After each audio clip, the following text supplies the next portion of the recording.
मी सुनीता नागरे तुम्हा सर्वांनाच परिचित आहे आणि मी आता पालघरमध्ये आलेली आहे. पालघरमध्ये माझ्या भगिनी आहेत. आता नाव सांगा आपलं.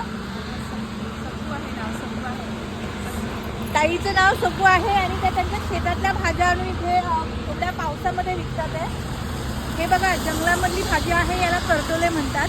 करटोलीची भाजी ताई इथे सध्या आणून विकतात आहे. त्यासोबत दिवसभर शोधत आहात या जरा पुढे या ना तुम्ही, त्यांचा आवाज येईल. म्हणजे दिवसभर शोधत आहात आम्ही जंगलात. या दिवसभर जंगलामधून शोधून ही करटोले हे आणून विकतात आणि मागणी पण खूप छान असते, पण त्याच्यासाठी त्यांना मेहनत पण तेवढीच करावी लागते.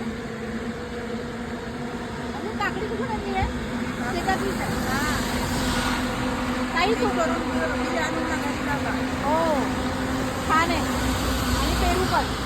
मी आता ताईकडची भाजी घेते आहे आणि तुम्ही पण आवर्जून कधी असं रस्त्याने जात असाल तर तुम्ही पण नक्कीच अशी जेव्हा रस्त्याच्या कडेला कोणी भाजी विकत असेल ती पण स्वतःच्या शेतातली किंवा जंगलातली भाजी आणून तर तुम्ही आवर्जून भाज्या खरेदी करा.